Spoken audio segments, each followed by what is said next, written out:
Hello, my virtual friends. My name is Catherine, also known as Miss Blue, and welcome to Ghost Story. Now, this is an existential horror-based twine novel. That's all I know about. So, let's get into it. I'm playing the online version, so things are a little slow, then you'll know why. But anyway, let's get into it. Click.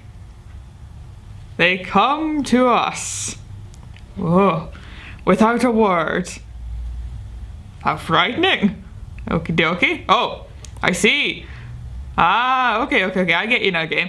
They noticed the difference after a few months. Something had changed. Not only themselves, but also the world around them was different. The wind swept briskly beneath the door. Cracks in time, days, weeks, months had become denser. Sometimes the silence in the apartment was unbearable. It was like a vacuum they lived in. But also outside, among people on lively shopping streets, they found no escape. It was as if the others looked right through them. They wanted to get noticed, to shout at them, but they could not make a sound. Ooh, spooky. Ah! Here is the crowded streets, I so just think. That sometimes are flipped upside down. So far, no noise just yet. My sound is definitely on, so it might be. I did think my internet was that slow, because that's what they said down below, that it might be slow if you got slow internet connection. But I think it's actually doing okay today, but who knows? Anyway. Both felt the same way, but they did not tell each other about it. Their feelings weren't within their reach, and they just couldn't articulate it quite right. They could only feel the strained silence. Oh. It's like that horrible episode of Doctor Who. I don't remember what it's called. It's like the one with... it's near the end of Matt Smith's tenure, with Clara and all that. When they're trapped in the TARDIS and it wants to destroy them or something like that. You know the usual flair of Doctor Who. I'm thinking now that the lack of noise now means jump scare later, but we shall definitely see. Some door had opened. Thoughts that do not go away and cannot be thought away anymore. Something changed forever. It came slowly, soft-footed. In the beginning there were occasional thoughts which would easily be discarded, but then they settled and showed up starting from the early morning, just after waking up. And the more one wants to banish them, the stronger they get. They always go away just for a short time, maybe while one is reading a book or looking through a window. But then they suddenly come to the surface without prior warning. We are hunted, there's only one short rest, and then it goes to the next round. Oh. This is actually based on the developer's own, in fact, existential horror, so I imagine that this is why it feels quite real when you're reading it, or it's probably going to get real, as a warning. They heard noises under their bed. They could see them from the corner of their eyes. If they looked directly there was nothing to see. They couldn't decide what was better to do. Ignore them and try not to listen or approach them. Speak to them. We are haunted. Oh boy. The rooms are haunted. Oh, wait, I should have said haunted. I didn't mean haunted. Ah, great. Here comes the sound effects, everyone. Ready or everything. Here it comes, ready or not. They begin to keep watching during the night. Inside they knew it would not help, but they had the feeling that someone had to stay awake all the time. Maybe out of fear, maybe to merely create the appearance of control. The night stayed quiet after some time. They nearly thought it was all just their imagination. Until one night. Good God, it's like a James Wan horror movie all of a sudden. There was a strange glow under the bed. She shouted, but no one answered. Slowly, unwillingly, she slipped to the edge of the bed and tried to look under it. And thus it screamed back at her. In a strange language. Why don't you leave me alone? I see that. Something. You stay out? I can't do it anymore. No. Not human. Really? I think that's all it says. Hang on. Now we need to find the thing we have to click on. Hold on a merry second. Oh, the dotted line. I led a double life. I saw him lying underneath, with a pocket flashlight in his hand. In the night I was sleeping, with his back turned to me. His torch blinds me. In the night I'm dazzling. Someone else. I saw his back. He talks to someone else. I pulled myself up again. Angst? Who is he talking to? Breathe, be quiet. I have no idea what that symbol at the end is called, and oh. Well, I didn't want to think about the whole Medusa thing. That is the most tiniest bath I think I've ever heard. This is clearly not set in modern day. Took a hot bath. So hot that it was just bearable. Dove in with her head. Wanted to forget. Could the person who was intruding on my bath time promptly leave? And just sink into the foam. Time went by as it came out of the water.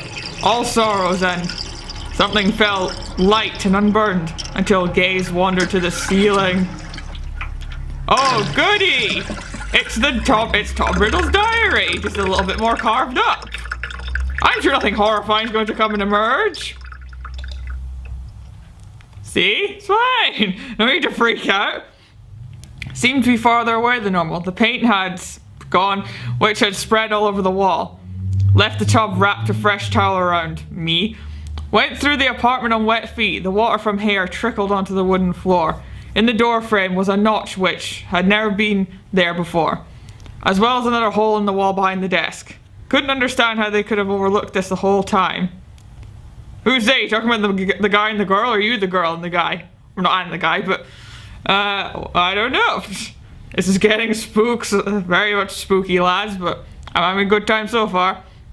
One time they sat side by side on the couch watching TV. Both had been very quiet the whole day. They watched in silence while eating the warmed up meal from yesterday.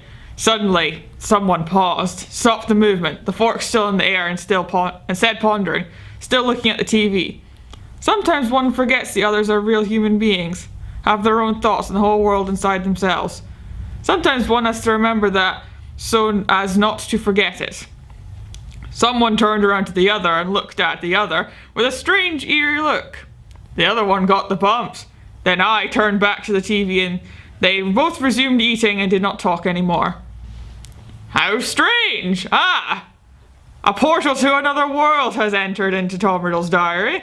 I'm sure fun things are going on in there. I say a portal to another world. That's technically what happened in the movies, but never me mind. On that day, it was the last. She had a bad feeling in her stomach. The feeling had set in her stomach and everywhere else, and she couldn't shake off. Her contact lenses itched in her eyes and her sight was blurred. She had to blink all the time. The feeling was that she had put them in the wrong eyes. The right one in the left eye and the left eye in the right. Or the left in the right. For a short moment she had to think about where the left and right, and where there was right. Yes. After she remembered, she stood still for a moment and raised her dominant arm, the right one. She felt a bit stupid. She shook her head and proceeded to walking in a faster pace. As long as she behaved normally, everything would be normal as well. Sure, that's totally what's going on here. While she continued walking, she noticed she had become lost. That was strange, because she always took this route. Despite that, the street and the area were unfamiliar. She'd also started to sweat and then to shiver because of the cold. Oh no, something bad's going to happen here. And then she was hit with full force. Oh, goody! Madam in the window! Slowly being etched out. Of course. I just looked up because I was like, oh goody, someone could be behind me. Spooky, spooky, even though it's the middle of the damn day. But, yeesh.